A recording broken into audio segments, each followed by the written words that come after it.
Anyway, let's start the show. Hey, everybody. We are live here on Live Long on Podcast this Sunday night to bring you our 18th edition of Star Trek Radio Theater. I'm Dave Mader, and I'm going to be playing one of the characters tonight. As on this show, our podcasters reenact Star Trek episodes from the very series. This week, we're doing original series. And so many of us get a couple characters. In the original series, it turns out most of us just have about one or two, maybe. Case of my wife Jane and Jessica Chan, they have a few characters they're juggling, but most of us are playing one tonight. This episode is called Plato's Stepchildren. It is third season specific, so you'll notice blue titles on the graphic tonight. Beautiful, so beautiful. And it aired on November 22nd, 1968. It is from 2268. It's written by Meyer Dolinsky, and it's a story where these Greek-like aliens, these aliens who take after Plato's teachings, they are a little bit sadistic. You'll see how this goes out, but it's quite, the original episode's quite comical in some ways. Anyway, so we're gonna get going. It was also the episode where it had the first interracial kiss on network television between Shatner and Michelle Nichols, Kirk, but it's kind of forced in this episode, so I don't know. Anyway, so we're going to go live, and I hope you enjoy the show.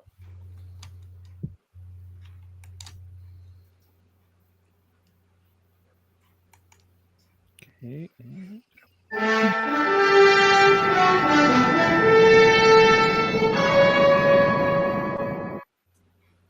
We focus on space. The Enterprise is flying around a Class M planet that looks a lot like Earth. Captain's log. Stardate 5784.2. We are responding to desperate distress calls from an unknown planet. My science officer, Mr. Spock, is unable to account for this, since he reported no signs of life on the planet. It is rich in Kuranite deposits, a very rare and long-lasting source of great power. We focus on a room.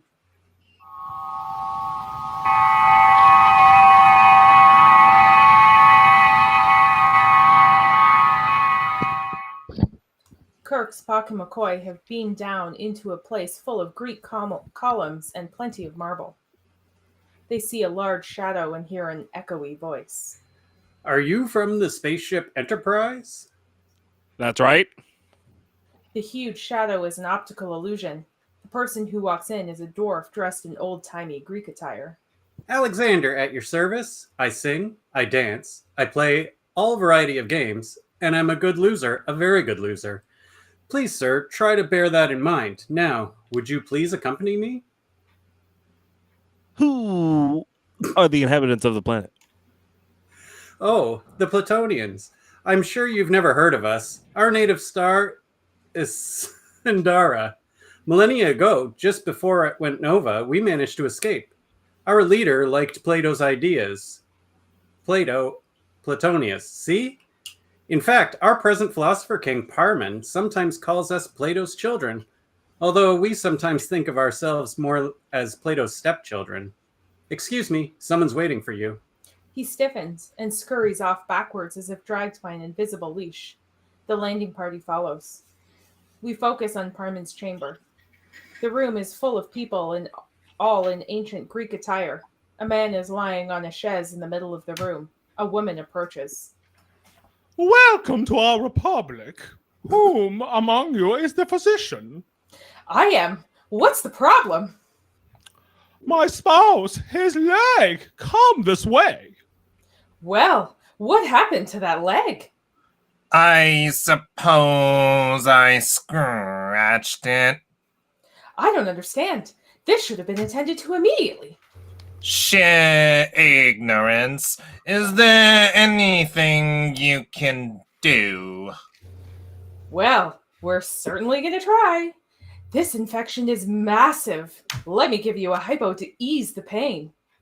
McCoy opens his pouch. He attempts to remove the hypo injector.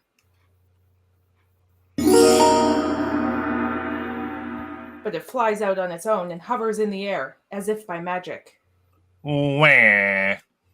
Right here in the arm. The injector moves to Parmen's arm and administers itself. Without McCoy's help.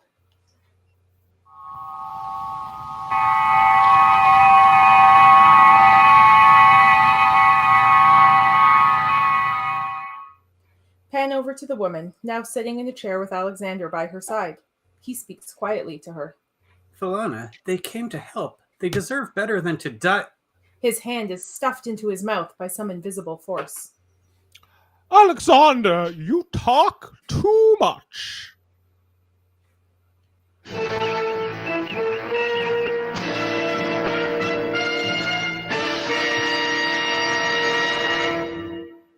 Fade out.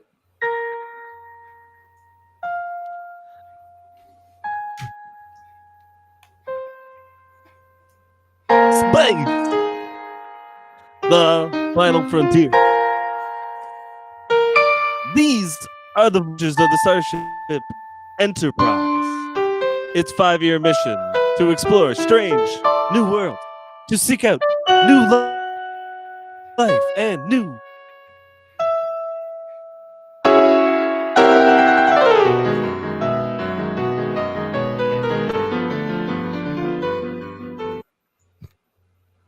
Fade in.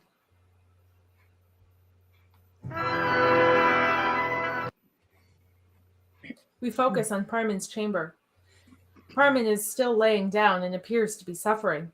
McCoy is scanning him with a medical tricorder.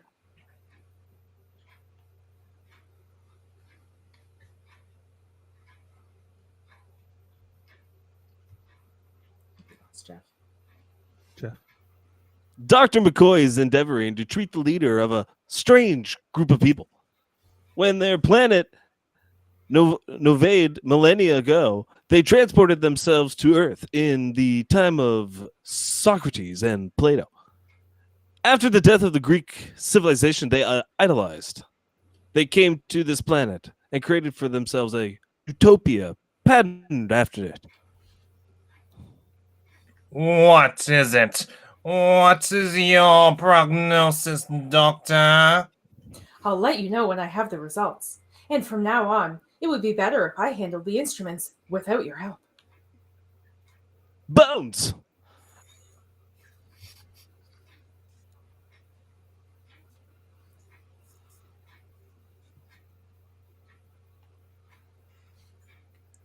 I can't understand why.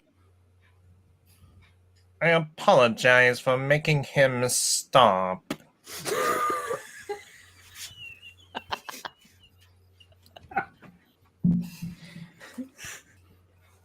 I don't think he understands why it has become so serious, and neither do I, but it has. How do I knock out an infection when the tricorder doesn't show any information on Platonia's bacteria? All I can do, and this is going to take time, is to try and match his bugs with a known strain and hope. Alexander is playing some sort of large chess game with another man. The pieces are almost as big as he is, and he struggles to move them. The other man easily moves his pieces with some sort of telekinesis. Your pawn is in jeopardy. It isn't now. I win. Oh, well played, Eraclitus. I thank you, Dionyd. They say nothing else to Alexander and just leave the room. This psychokinetic power of yours, how long have you had it? 2.5. Ever since our arrival here at Platonius. How is power transmitted? Brainwaves. Do these waves cease while you are asleep? No, not if they're embedded in the unconscious. What about medicine? Why no doctors? We haven't had any pressing need for the medical arts. You see, while still on Sandhara, we instituted a mass eugenics program. Well, the result, pared down with to the population of 38, we perfected our utopia. We're bred for contemplation and self-reliance and longevity. How old would you say that I am? Don't be afraid. I'm not vain. 35. Philania is offended, despite saying she isn't vain. That old? I stopped aging at 30. Well, anyway, you're off by 2,000 years. I'm 2,300 years old. We were married very young. I was only 117, and he was 128. So you see, we scarcely have to move anymore, let alone work. That's why you have no resistance. That's right. A break in the skin for us could be a cut or be fatal. No. Parmen is suffering again. Philania rushes to his side. A column falls over and breaks. The chess pieces start flying across the room.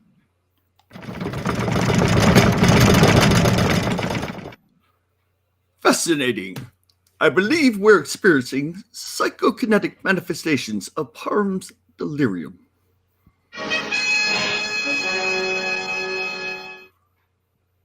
We focus on the Enterprise bridge. Even the Enterprise is rocking. Scott the Captain Kirk. Kirk to Enterprise. Captain, we're in the midst of a storm. No disturbable cause, and I've never seen anything like it. There's a 10-scale disturbance right now. Emergency gyros and stabilizers at maximum. If this keeps up, Captain, we kind of lost. Engines at full speed, Scotty. Get her out of orbit and into space. I've tried that, sir. She's locked tight. Then there's nothing you can do but batten down and weather. Right, Captain?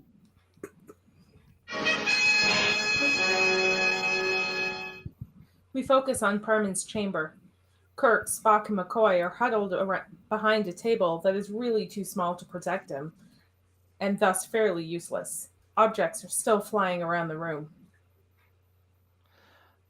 Parmen's mind is...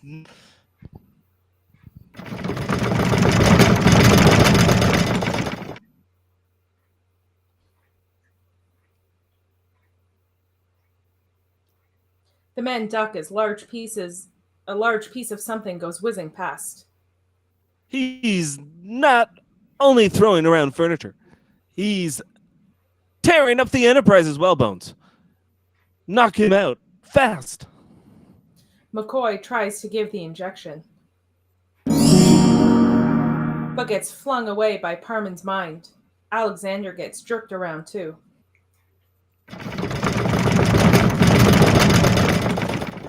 Help! Save me!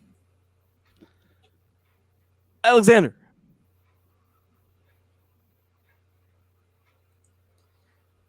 Kirk rushes over to protect Alexander. Suddenly, he is being psychically gut punched over and over. His mind will find me anyhow. Don't save him. Let him die. Oh.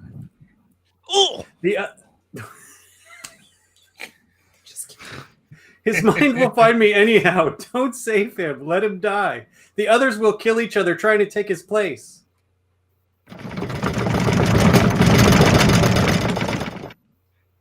Hurry up with that shot. Now, Doctor. McCoy sneaks over and gives the injection. Alexander begins to choke himself. I can't breathe. I'm choking. Bones. Shake him. Break his concentration. Bones shakes Parmen, who passes out. That is some quality 23rd century doctoring right there. Alexander stops choking himself. Kirk gets up and takes out his communicator. Kirk to Enterprise. Scott on the Enterprise. It's all right, Captain. The disturbance has abated. Good. I think you'll find that orbit lock is broken as well. Assess damage and repair whatever is necessary. Aye, Captain. I don't know how I can ever thank you, not only for Platonius, but for myself. No thanks is necessary. Alexander, show our guest to the south wing. Oh, thank you. We must return to the ship. I think I'd better wait until the fever breaks. Well, in that case, we'll stay here. We focus on a guest room. Alexander is bouncing with his excitement as he shows the landing party around. Anything you want, just ask me. Anything. Thank you. Alexander. Think nothing of it. You saved my life. I think I should tell you that. Tell me what? Well, just that I never knew any people like you existed. Where is everyone? They're all in chambers, meditating. Alexander, are there other Platonians like you What do you mean, like me? who don't have psychokinetic ability? Oh, I thought you were talking about my size. Because they make fun of me for my size. But to answer your question, I'm the only one without it. I was brought here as the court buffoon. That's why I'm everybody's slave and I have to be 10 places at once and I never do anything right. How does one obtain the power? As far as I know, it just comes to you sometime after you're born. They say I'm a throwback, and I am, and so are you. I'm sorry. I shouldn't have said that. Don't worry about it. We're happy without it. You know, I believe you are. Listen, where you come from, are there a lot of people without the power and my size? Alexander, where I come from, size, shape, color makes no difference. And nobody has the power. Nobody? Oh, somebody wants me. He begins twirling around and is dragged out of the room by that invisible leash of someone's mind. Captain, it will be gratifying to leave here.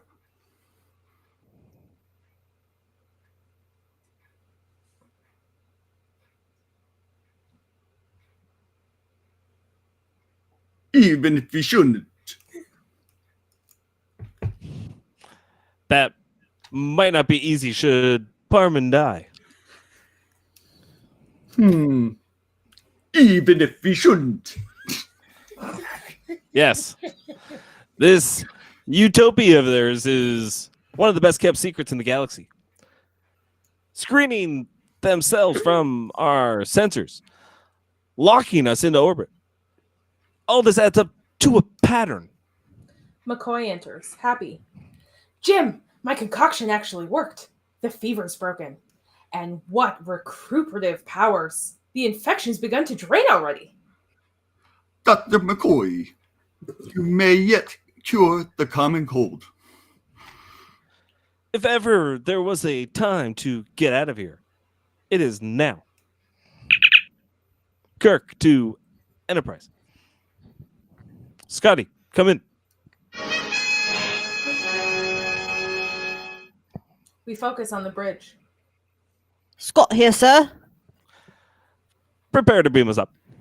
I'm afraid I cannot do that, sir. Everything's frozen. The turbulence hit you hard? It's not the disturbance, sir. Damage to the ship is minimal. What caused it? I don't know, sir. And those are the facts. Did you get up into space? No, sir. The orbit's locked tighter than ever. And subspace communication with Starfleet, it's completely severed. All right, Scotty. I'll handle it down here. Stand by. We focus on Parmen's chamber. Alexander is entertaining his master by singing whilst playing a tiny little harp. Do it. Great Pan sounds his horn. Marking time to the rhyme with his hoof. Forward in our plan, we proceed as we began. Kirk enters. Alexander sings in Greek from Aristophanes, the frogs. Breaky kex. Coax. Your Excellency. Thank you. Parmen will do. Philosopher kings have no need for titles. I would like to know why the ship's instrumentation and weaponry is frozen, and why the Enterprise is locked into orbit. Captain, please. You are mistaken, I assure you. Parmen! I've talked to the engineer aboard the ship. We've showed our good faith. Now, you show yours. I want the ship released immediately. The amenities, Captain. Allow me to remind you that I am the head of this principality. Guests do not come barging in here, making demands and issuing orders. Kirk's phaser flies into Parmen's hand. Guess. You don't know the meaning of the word. Guests are treated like common prisoners. Do not take that tone with me. Kirk is forced to slap his own face repeatedly.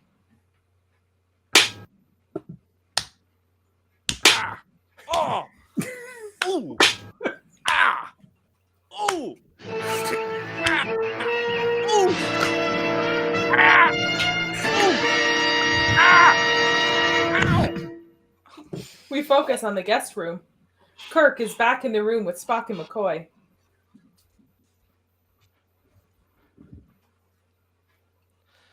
Kirk to Enterprise. Acknowledge.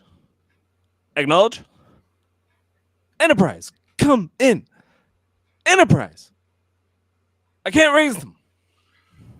Obviously, Parmen does not wish any contact made with the Enterprise.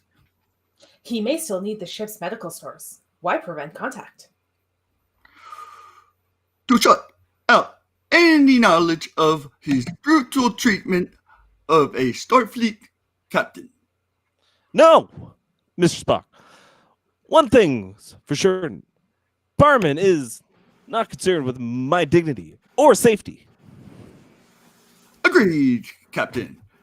And Parmen wouldn't have treated you so brutally if he had any intention of releasing you or the Enterprise. McCoy suddenly stands up stiffly and moves towards the door. Where are you going? I don't know. I don't want to go, but I can't help myself. Kirk and Spock also move as if pulled along by something. We focus on Parmen's chamber. Alexander sounds a horn as the door opens and the unwilling three stagger in.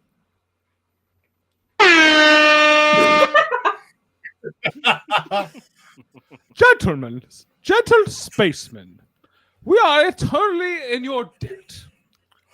We have some trifles for you. Please accept them as our tokens of our gratitude. They stem from our source of our inspiration. To our noble captain, the shield carried by Pericles as a symbol of our gallant leadership. The round shield flies into Kirk's arms. To our silent and cerebral Mr. Spock, this Cmdr to pluck music to soothe his ever-active brow. It, too, flies to him. And lastly, to physician Dr. McCoy, who saved Platonius and my spouse this ancient collection of Greek Cures, penned by Hippocrates himself. A scroll hovers over to McCoy. Has the Enterprise been released yet? Captain, wait. I know what you're thinking. My humble apologies. You were badly used. In my own defense, allow me to say that my illness was more profoundly disturbing than I myself realized. I am sure, Captain, that you, too, have been out of sorts and have been driven to fits of temper and rage. Unlike you, however, what I think and feel, whether for good or ill, is instantly translated into reality. So please, find it in your heart to forgive me. Certainly. Has the Enterprise been released yet? It will be shortly. Then good day. And thank you for the presents. Not at all. But there is one final request. After my nearly fatal infection, it has become obvious to us all that we cannot afford to be without a skilled physician. Therefore, we should like you, Dr. McCoy, to remain. I'm very sorry, but that's impossible. Your duties will be extraordinarily light. You'll be free to read, meditate, conduct research, whatever you like. You'll want for nothing. The answer is no. We should like to keep it cordial, but we are determined to have you, Doctor.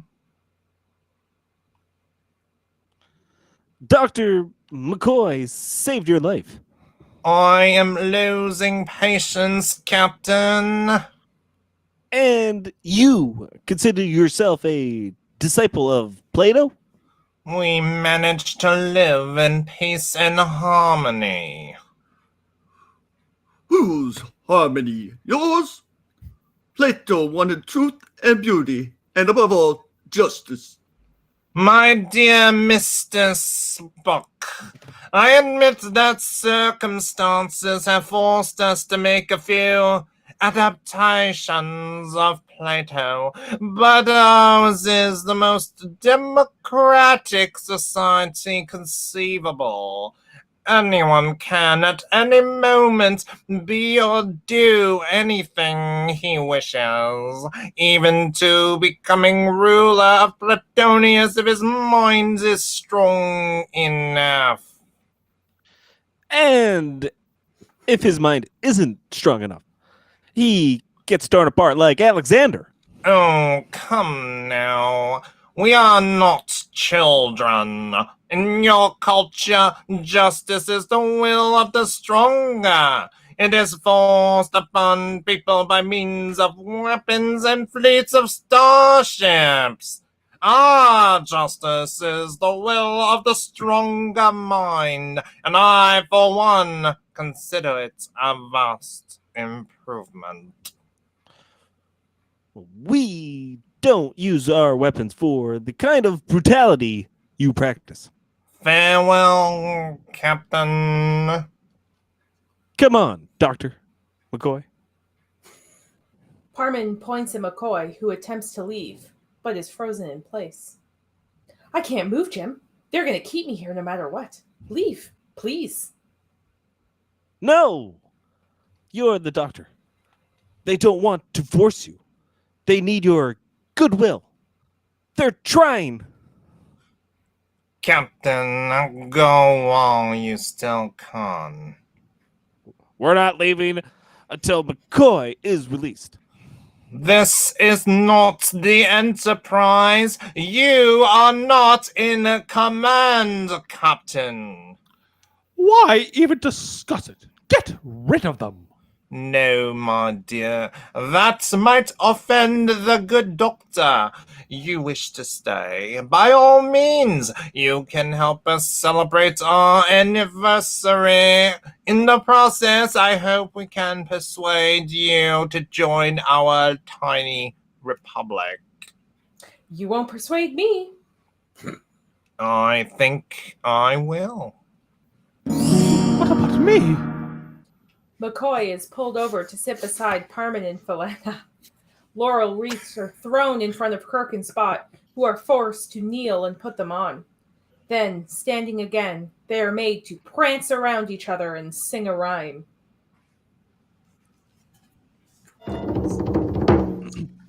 I'm Tweedledee, he's Tweedledum. Into space, I march into a drum. We slice among the mimsy toes and giant among the Among doves.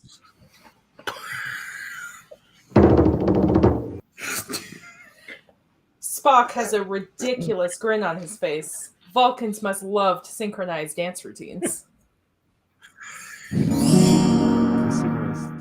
The two are forced to their knees. You're not sane, McCoy. No matter what he tries to. The two are thrown to the floor. Kirk gets weird. Be your slave. What should I do but tend upon the hours and times of your desire? I have no precious time at all to spend, nor services to do till you. Stop it! Don't do this to him, Parmen. McCoy, no matter what he...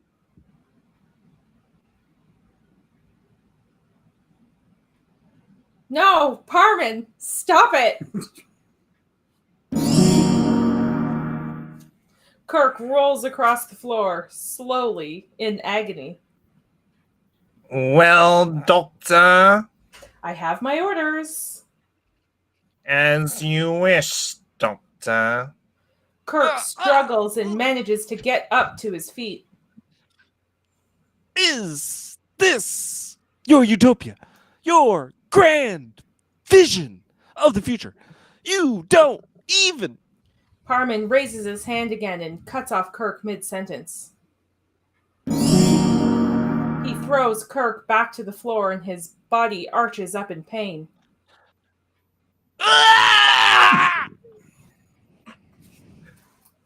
We've had enough of your moralizing. And we've had enough of yours. You'll never get me to stay here. You will be happy to stay. It takes a little time, Doctor, but you will be happy to stay.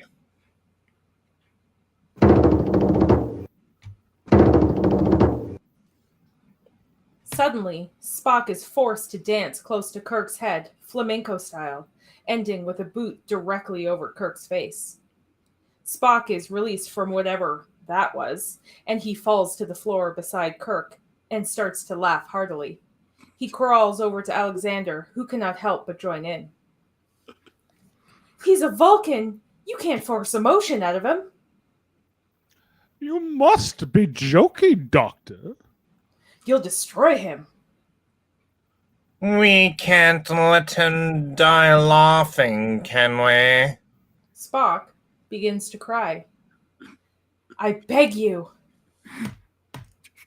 Spock! Spock! Don't let them break you. Hold on. Don't. Parmen, they saved your life. I'm ashamed to be a Platonian. Ashamed! Kirk is on all fours now, like a horse, and Alexander is forced to climb on his back and ride him around the room. Kirk rears and neighs. Woo!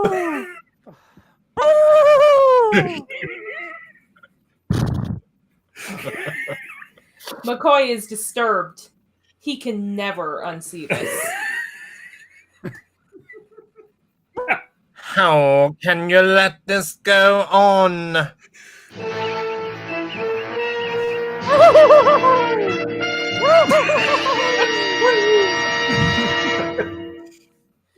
We focus on the guest room. Spock is very withdrawn. Alexander watches helplessly. Can you do anything for him? There's no medicine that can help him. He'll have to come through this himself. I trust they did not injure you too much, Captain. My muscles are sore. That's all.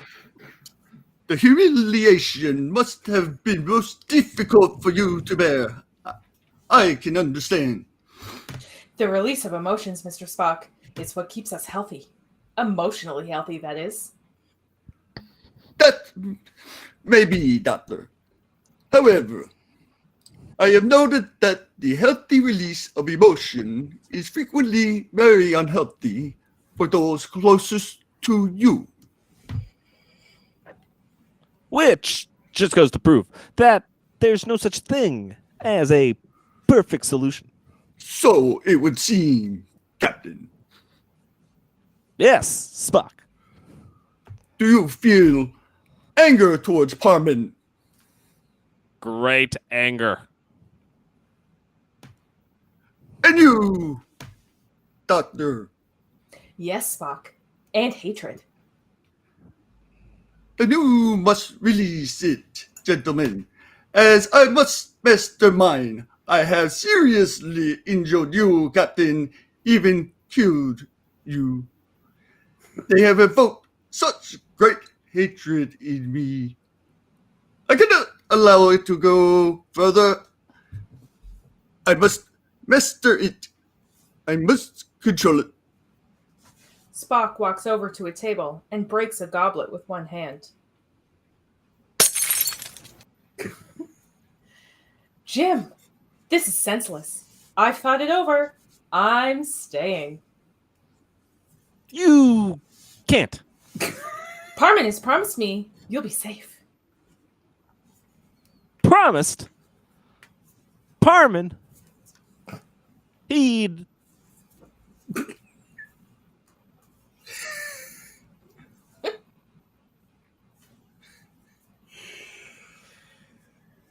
Why?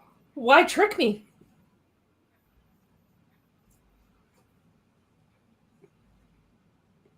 In front of you, you'd retaliate. You're a doctor. You have the means. Bones. I know you're trying to do the right thing, but if any one of us escaped, Parmen knows Starfleet would never let this planet go unpunished. Sacrifice yourself by agreeing to stay, and you sign our death warrant. He's right. I should have warned you. They were treating you the same way they treat me. Just like me. Only you fight them all the time. I thought it was me, my mind, that couldn't move a pebble. They even told me I was lucky they bothered to keep me around at all. And I believed them. The arms and legs of everybody's whim. Look down. Don't meet their eyes. Smile, smile. They're great people. They were gods to me, but you showed me what they really are, and now I know. Don't you see? It's not me. It's not my size. It's them. It's them. It's them. Alexander breaks an urn and takes a sharp shard of pottery. Put it down. No, this is the best thing for them. I said put it down. Do what I say. I'm going to cut them. Parmen first, and they'll all get infected. But this time, listen. Whatever they say, don't save them. Let them die. Give it to me. At least let me give them a taste of what they gave me. Please. They're going to kill you anyway. You know that. In that case, what's the point in you dying too, Alexander? Give it to me. Alexander slowly hands over the shard, touched.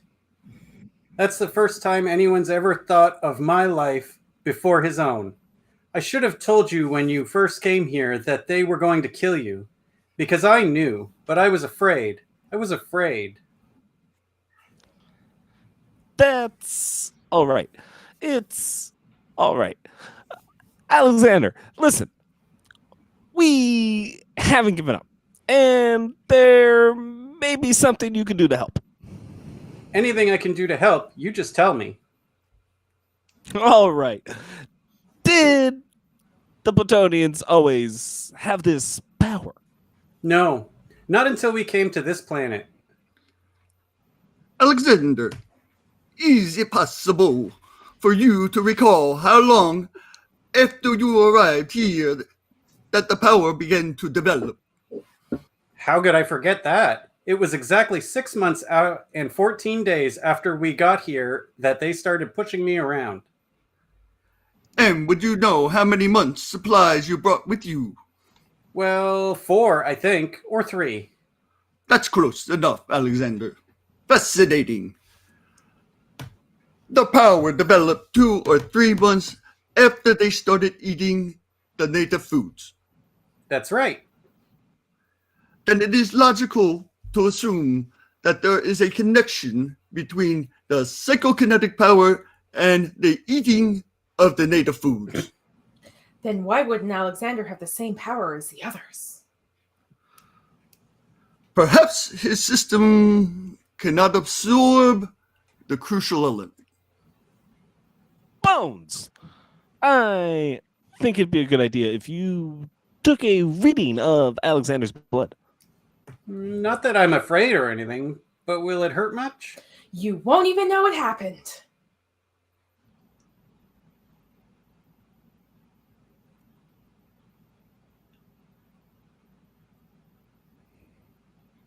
I think Jeff's gone. Parmen possesses the highest order of psychokinetic ability, and Alexander the lowest, in the same environmental conditions.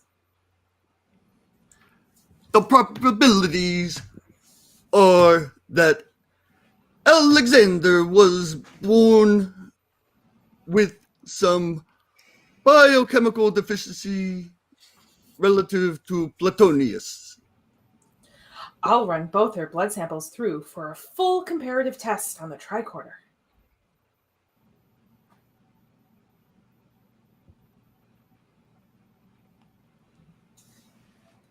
McCoy pulls out his tricorder and analyzes Alexander's blood.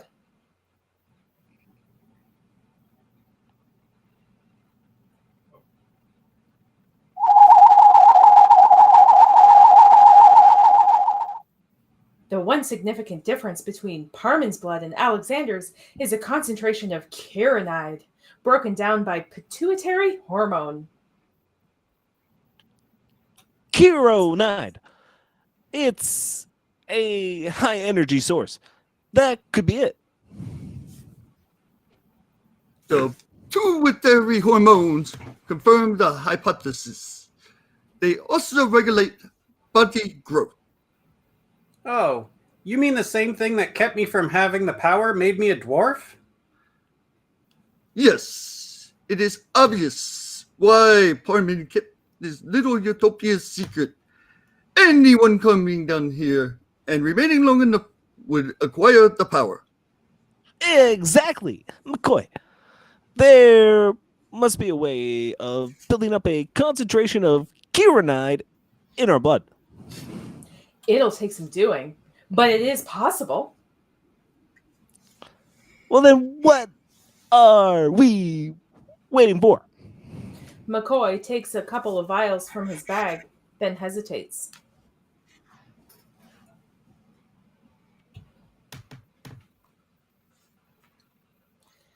Even if the chironide reaches the desired effect, it still may not help us get out of here. Yes. There are 38 of them. The point is well taken. However, the psychokinetic power is not additive. And if it were, considering the Platonians' hostile propensities, 2 or 3 of them would have combined forces centuries ago and disposed Parmen. He's right. Do you know Parmen says each has his own separate power frequency? Because before, when they tried to combine their powers and use them together, it never worked. I'm ready. Let's not waste any time. Give us double the concentration in Parmen's bloodstream. McCoy injects Kirk and Spock. The time factor concerns me. It may take days or even weeks before there's enough buildup from the Cyrnide to be of any benefit to us. Yes, but what about Alexander? Since the Cyrnide's broken down and injected directly into his bloodstream, it should work on him as well as us. Better, in fact, because he's acclimated. Oh no, not after what they've done to me. Why not? You could conceivably take Parmen's place and run the whole planet. You think that's what I want? Become one of them? Become my own enemy? Just lie around like a big blob of nothing and have things done for me? I want to move around for myself. If I'm going to laugh or cry, I want to do it for myself. You can keep your precious power. All I ask is one thing. If you do make it out of here, take me with you. Just drop me any place they've never heard of Cyrnide or Platonius. Alexander.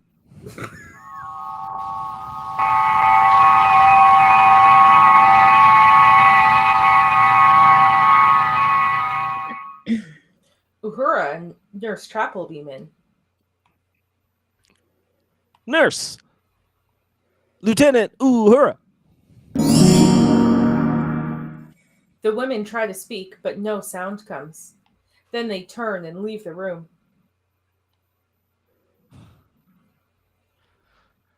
I guess we weren't sufficiently entertaining.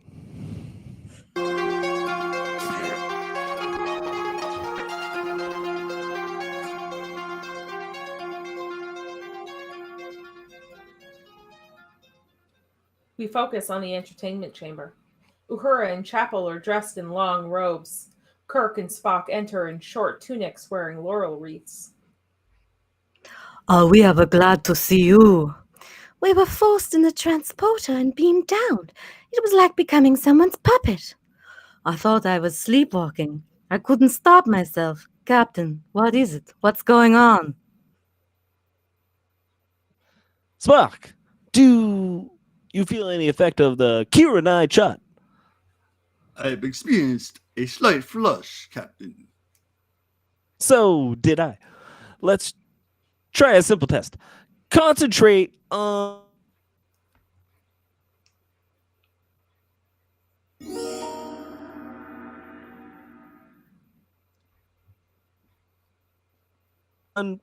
raising this.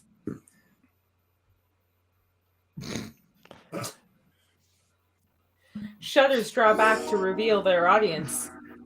The Platonians and McCoy. Parmen stands to address the room. Fellow academicians, 2,500 years ago, a band of haughty vagabonds arrived on this barren, rough home planet.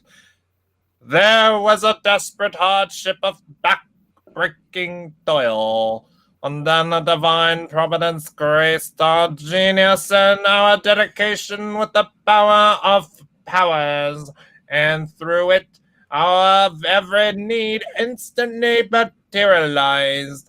We thereupon determined to form a utopian brotherhood. This night is indeed a festive occasion, for tonight we welcome into that brotherhood our first new member. Not yet, Parmen. You have to convince the doctor first. They'll never do it, Jim. Doctor, please. You have destroyed the festive mood of the ladies. We must recapture it at once. I know what would be better than a serenade from the laughing spaceman. Parmen claps his hands, and Spock, Uhura, and Chapel are dragged over to a couch. Alexander plucks his lyre. Spock begins to sing.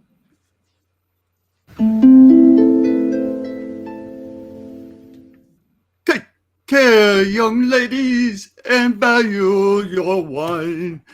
Be careful of young men in their velvet prime.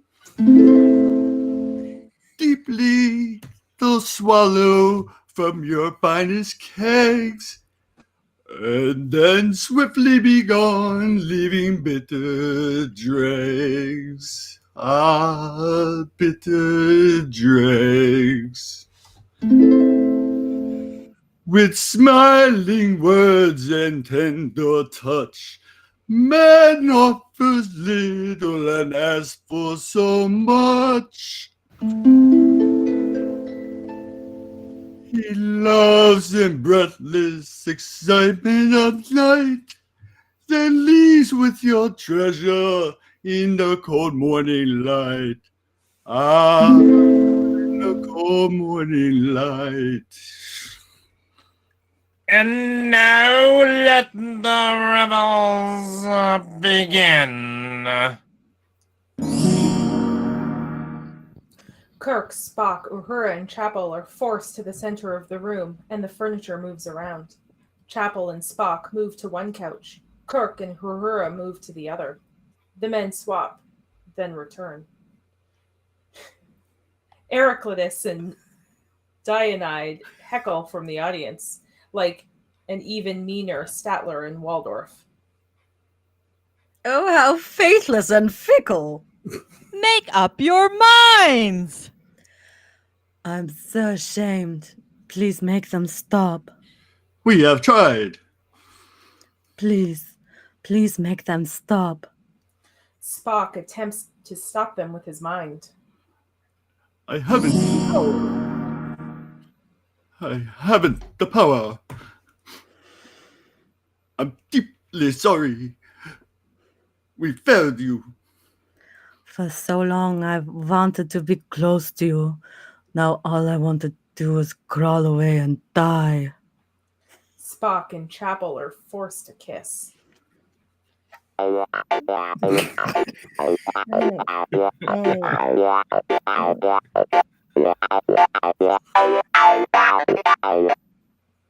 Careful, Mr. Spock. Too much love is dangerous. Remember, Cupid's arrow kills Vulcans.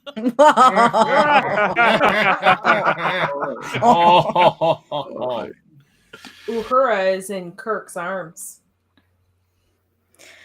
I'm so frightened, Captain. I'm so very frightened. That's the way they want you to feel. It makes them think that they're alive. I know it, but I wish I could stop trembling. Try not to think of them. Try. As Kirk and Uhura embrace, Spock and Chapel are still smooching awkwardly on the other couch.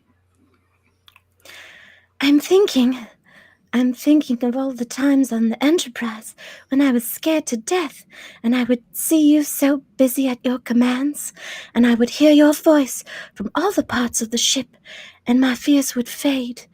And now they are making me tremble. But I'm not afraid. I am not afraid. Kirk dips Uhura down, and as he leans over her, he looks up to the crowd watching and kisses her. Try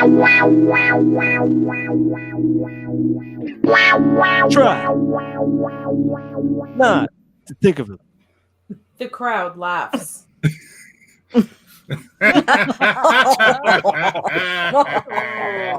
Parmen, let's get on with it, all right?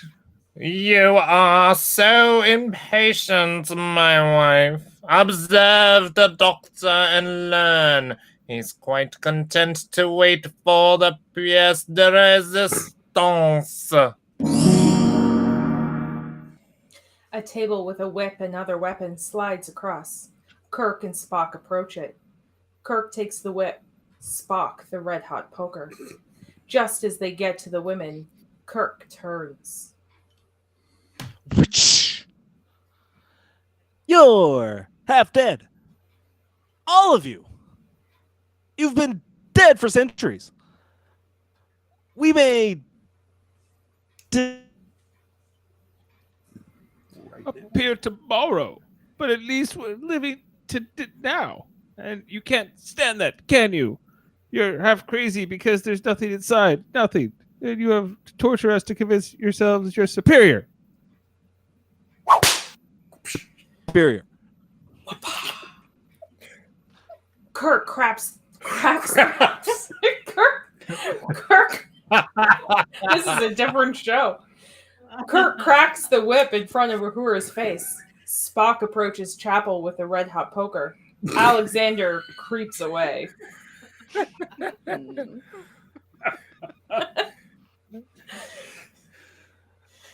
Oh, that's me. Sorry. Stop it, Parmen. Stop it. I'll do whatever you want me to do. I'll stay and serve you, but stop it. Alexander grabs a knife off the table and rushes over to Parmen. Parmen? Alexander is frozen in the act of trying to stab Parmen. Alexander again. He likes to play with knives. Very well, we shall indulge him. Alexander struggles not to stab himself. Kirk is concentrating hard. Suddenly, Alexander is released. Who did that? Kirk starts to laugh and throws down his whip.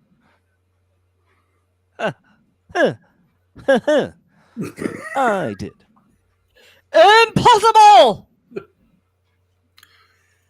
Quite possible and logical. Spock throws away the poker. What is this? What is going on?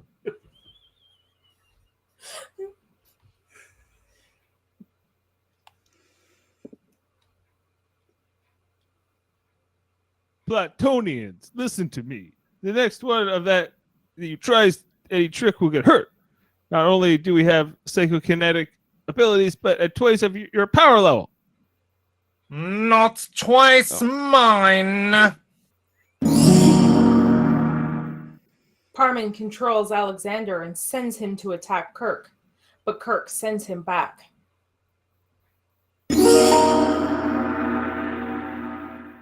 To and fro he turns until finally the dagger is inches from Parmen's body.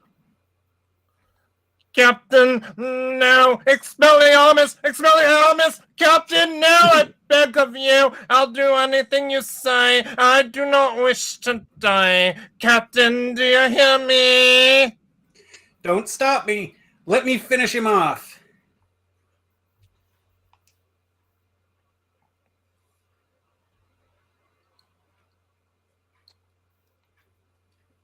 Do you want to be like him? Alexander thinks about it, but puts down the knife by his own choice. Parmen is dragged out of his seat. Parmen, listen to me. I could have had your power, but I didn't want it. I could have had your place right now, but the sight of you and your academicians sickened me. Despite your brains, you're the most contemptible things that have ever lived in this universe. Captain, you knew that I intended to destroy both you and the Enterprise, yet you spared me. To us, killing is murder, even for revenge. But there will be other starships. There's no need for concern. They'll be safe. Of late, I have begun to think that we've become bizarre and unproductive. productive. We are existing merely to nourish our own power. It's time for some fresh air. We shall welcome your interstellar visits. I don't believe you. That would be highly uncharacteristic. We must expect, Parmen, that the moment we leave here, you fear would be gone, and you would again be as sadistic and arrogant as your 2,500 years have made you. Just remember, we can recreate that power in a matter of hours. So don't try anything. Understood, Captain. And you're right. None of us can be trusted. We are totally sus. Uncontrolled power will turn even saints into savages, and we can all be counted upon to live down to our lowest impulses. You're very good at making speeches, Parmen. Just make sure that this one sinks in. Now, move aside. Alexander.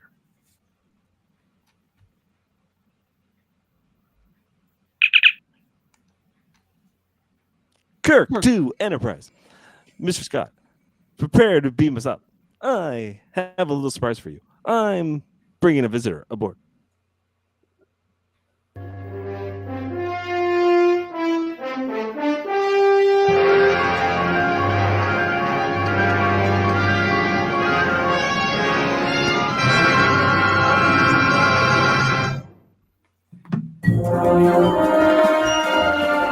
And that's right. That concludes our reading of Star Trek, the original series, Plato's Stepchildren, coming back here on the air. Okay, wow. Hey, that was a different kind of a show, huh? There was a lot of disturbulence. Disturbulence.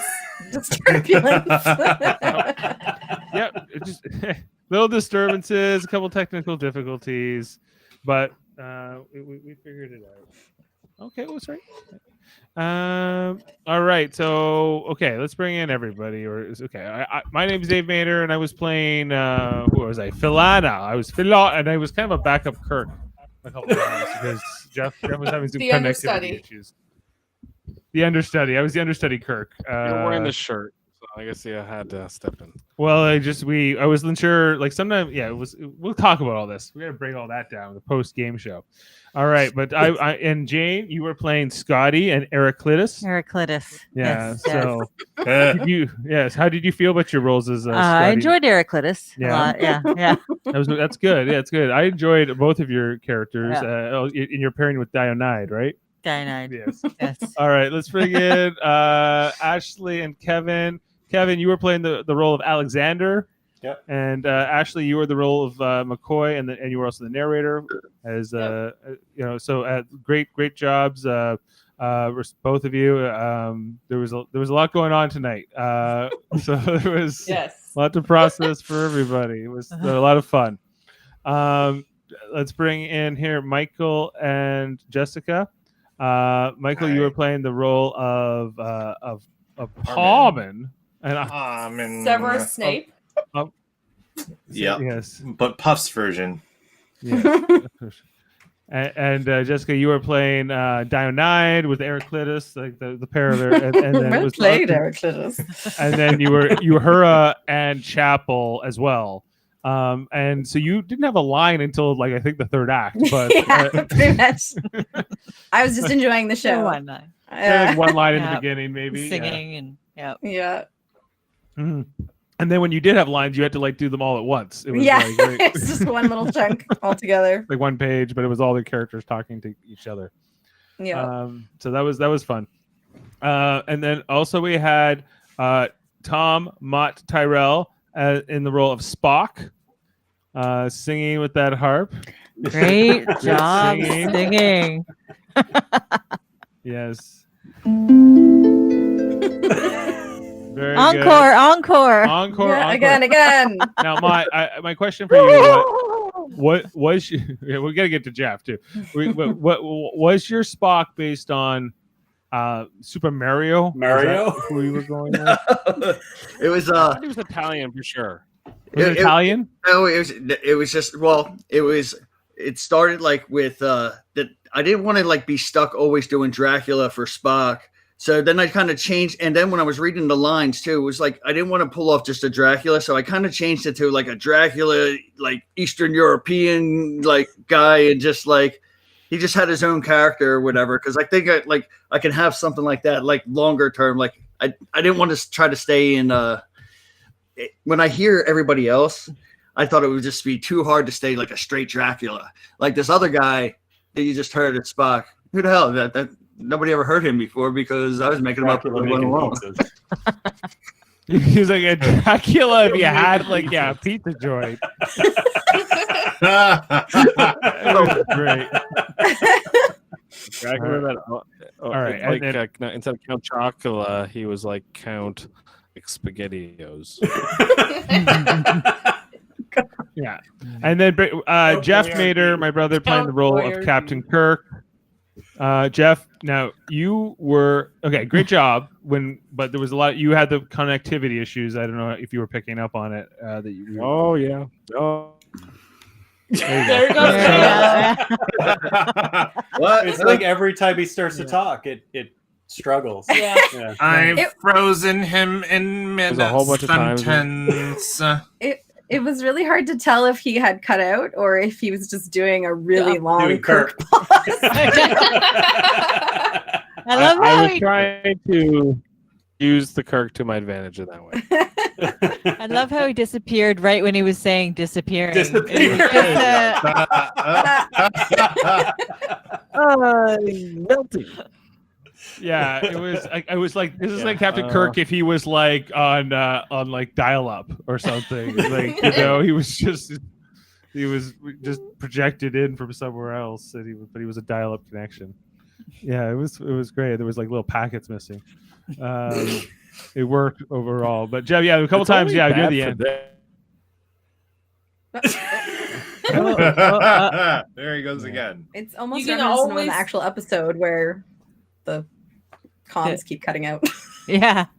My favorite though is when Dave, you would do his lines and then he'd say the last word after you were done.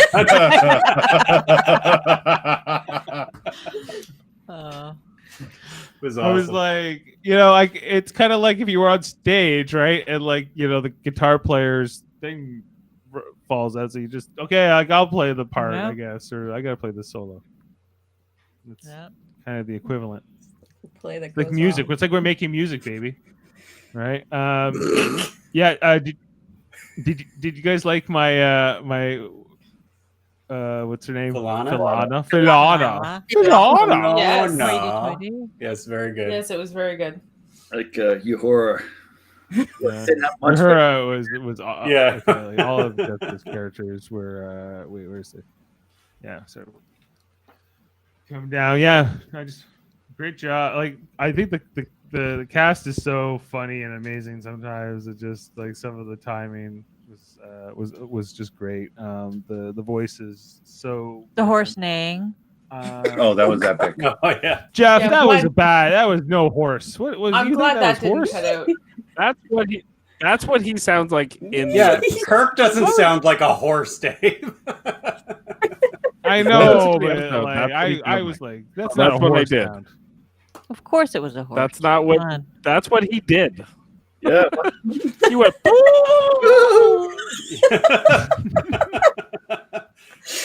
It's almost as good as Alamare.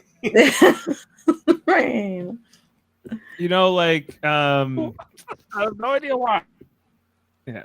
I just want to say Jane, I think as Scotty was maybe my favorite tonight. Yeah. I thought will Scotty was forever I don't know now about call that. it disturbulence. Yes, Disturbulence. Disturbance. When I did that, we're like, where did that come from? But it was I like that you brought it amazing. back though. But then You're you like, kept this was on doing it. purpose.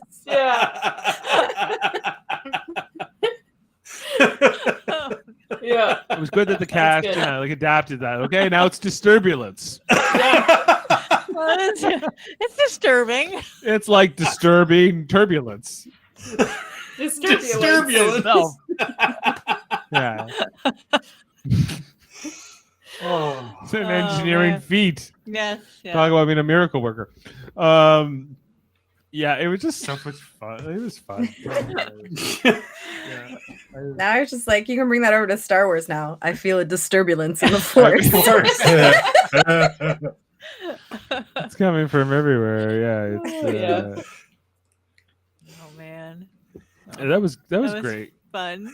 Yeah. It was. Okay. Well, I just got I'm gonna probably edit that. Jeff, we're gonna get you to kind of redub your lines for the audio version. So where'd he go? Oh, there he is.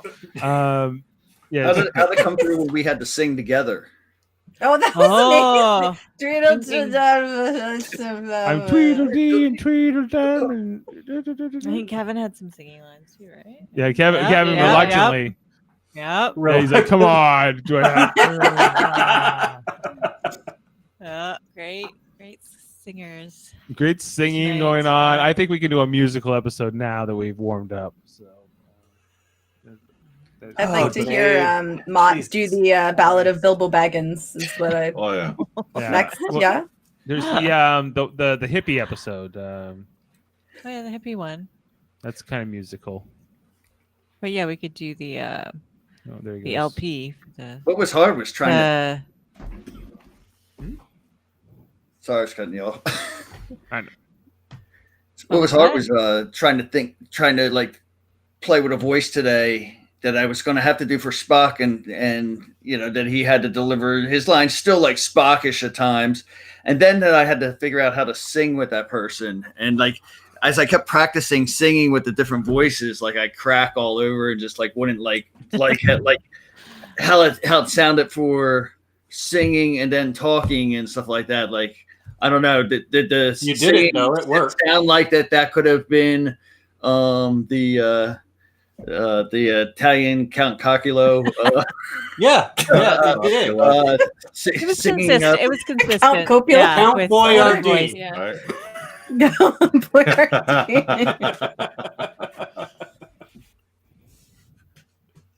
it was good, man. Like so, Yeah, yeah. it was So good. your It was plan was really to come in being a Dracula. You were going to be Dracula Spock, and then you were like, but then you made it more just generic Eastern. Yeah, European, yeah, is what just you were saying? changed them to some kind of European like kind of thing with it, because I didn't want to have to just keep the whole Dracula thing up, especially when I thought about like, yeah, it's okay for Halloween right now, it's relevant, but I've seen it. You usually keep the same character for your Spock or for your McCoy. Sometimes. Not It always. depends. Oh, okay. See, I wasn't sure, so I was like, well, if I'm gonna have to keep this, I didn't want to always have to be doing Dracula when it's not Halloween. It's like, So yeah, you didn't want to typecast yourself as a Dracula. yeah, so I made it a little bit more generic. And They're then like, oh, it's midwheel. Oh, guess what, Mott? You're Spock. It's not Halloween. I don't want to be the Dracula Spock. and then like I didn't want to do them too Italian. I didn't want to offend any You're Dago half Italian, sensibilities. right? I'm half Italian, yeah, so I can get away with with it. My inner walk. There you go. Exactly. All right. Well, hey, Jeff keeps dropping off and on, but like, I think we can all just collectively take a bow. Good job, everybody. We hope you like Star Trek radio, theater, and everything we do here. We really love doing it. And we'll be back next weekend. So normally we had like a rotation where Deep Space Nine would have came next, but we're going to flip that. So Next Generation will be the next one, and then we'll do Deep Space Nine, and then Voyager, so that they're in kind of like an intuitive order, basically. So I think that's going to be good. We'll be doing all that draw after we go off the air. Just want to say thank you to everybody. Kevin and Ashley who do all the work on the script, and Jane for putting up with me as I stress out before every show. And it's all good. It's all good, and the whole cast, Michael, Jessica, Mott, and Jeff. There's Jeff. Okay, he's back. Hey, good He's job, talking right everybody. now. A lot of What? fun. What? I He's think back. my internet seems better now. That's You're a good. little bit better. Yep. Yeah, Yeah, it's a little. yeah. You're not. Yep. Just in I time. put- It's over. Yeah, we were just closing. I plugged it in a different hole. That's what That's the red good. hot poker. Yeah. If one with if a red one, hot poker. yeah. If one hole's And, not working, always plug it in a different one. That's what Yeah. All right. So I was just saying, Jeff, we were going to be back next week for radio theater. Thanks to the cast. Good job. And check out all of our. Okay, hold on. I got to take it off. Welcome back. Get off the screen. Start here on Live Long and Podcast. We are here 4 times a week. On Tuesdays, we do Deep Space Nine rewatches. Oh, I guess that's with Jeff. He should be on screen for this. Okay, I'm taking the Millards off. No, they were part of that podcast. I'm on Mott, that you're coming off. Yeah. Yeah, all right. Christ, Dave. Tuesdays, we got, I guess that's how it's got to work. Sorry, Mott. Okay, so on Tuesdays, we do Deep Space Nine rewatches with the Millards and Jamil and Jeff and I.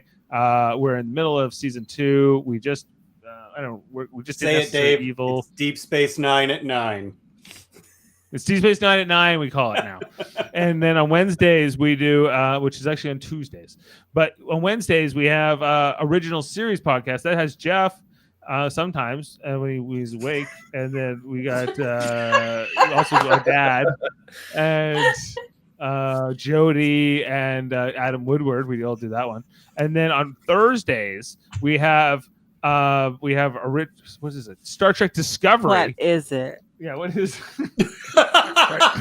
What There's so many shows. There's so many shows. Star Trek Discovery on Thursdays with Michael and Jane and Adam. We're all covering that one right now. Jamil's actually joining. I guess we're going to the 3rd episode of the 3rd season. And then of course on the weekends we do it here with everybody. We do the Star Trek Radio Theater, which includes Mott and of course and others here. Hey Mott. So check all that out. So check out our other channel, which is called Trivial Debates, as we have our big Trivial Debates coming up this coming week. Actually, Jeff can be on here, and probably not Mott. I don't know. And so I guess He should be on here. It's Jeff. Yeah, Jeff. Kevin. Yeah. So just making that big. Oh, yeah. So Jerry Jane will be and hosting Chris. Trivial Debates with Jerry McCray as versus Chris and Jeff as the contestants for this next one, a special Halloween themed episode. So check that out on the next Trivial Debates. Yep. I'm gonna watch that. It's the only way I get I'll have to listen to to it later. decorate this year. Work. I have a chance to win. There's no Jody. Yeah, Jody for this one. Okay, so thanks to everybody. Great job. Oh yeah, our other channel, Super Mario Brothers Podcasting, where we cover Big Brother 3 times a week. By the way, we're almost done, almost there. We didn't do the recap episode on Friday, whatever, and then we'll be back Monday and Wednesday for the last 2 episodes. Good riddance. Okay, all right. It's been a rough season. It's been a rough Way to season. plug your show, Okay. Dave.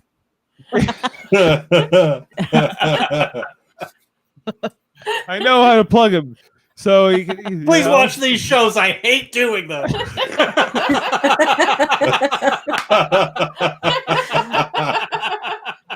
We're calling this That one one. Deep Space 9 and 9. Not Deep Space 9 at 9. Anyway, thanks everybody, best and we'll one. be It back has next Gamma week. Deep Space 9 at 9. No, okay, bring back Mott. Okay, everybody, wave goodbye to